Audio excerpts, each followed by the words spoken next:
Yun nga lang. Oh. Ay, ano yun? Meron pa? Ano yun nga lang? Oo, nagkaroon siya ng kaponpal nung panahon na sila pa ng nanay ko. Kaponpal? Kaponpal pa noon. Kaya hindi na wala siya pang- hindi na sila nagkaanak pa kasi nagkaroon siya ng kaponpal. Phone pal, oh. Oo. Meron. Nagkaroon siya ng kaponpal nung panahon na sila pa ng nanay ko. Parang hindi ready si Tatay Opong. Your Honor, Yeah. totoo po ba yon na kayo pa nung nanay niya, buhay pang nanay niya, may kaponpal kayong ibang babae? Totoo, sa katawagan ko lang. So parang nagkaroon kayo ng relasyon, pero hindi physical, phone pal. Phone call ho lang. Nasaan Kasi ho kayo niyan? Apat na taon ako hindi nagpapakita rin sa mga yan eh. Dahil, Dahil nag-test na ako para lang ako, maipagpatuloy ko yung kanilang hinaharap na makatapos, ganun rin. Nag-abroad po kayo?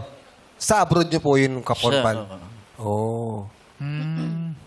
Nangulila si tatay. oh. Yung ka-phone pal niyo po, taga doon o nataga sa Pilipinas po? Pilipinas din.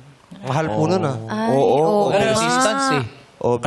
Kaya lang kami nakakatawagan kapag mag-o-open kami ng office ng rent-a-car, pal. Inuunahan ko na kaagad yung telepono. Alam kong gising na siya. Ang trabaho niya mananahi.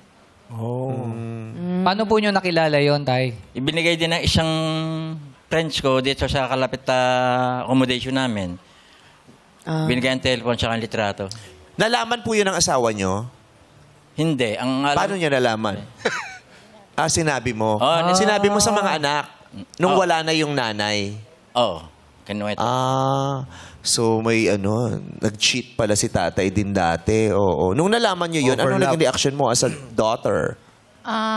Parang, syempre, medyo nag-isip ng kaunti, pero sabi ko, nakaraan na naman yun eh. At saka ang minahal naman niya talaga is my mother. Kaya parang okay na rin lang. Sadyang nagkamali, oo. Yes. Pero kasi syempre yung na-miss, yung pangungulila, it does not justify. Yes. Diba? It does not justify. Pero buti na lang at naako niya rin ang kanyang Yes. pagkakamali. Diba? Inamin At sa mga inamin. anak. Inamin sa Oo. mga anak. Diba? Inamin.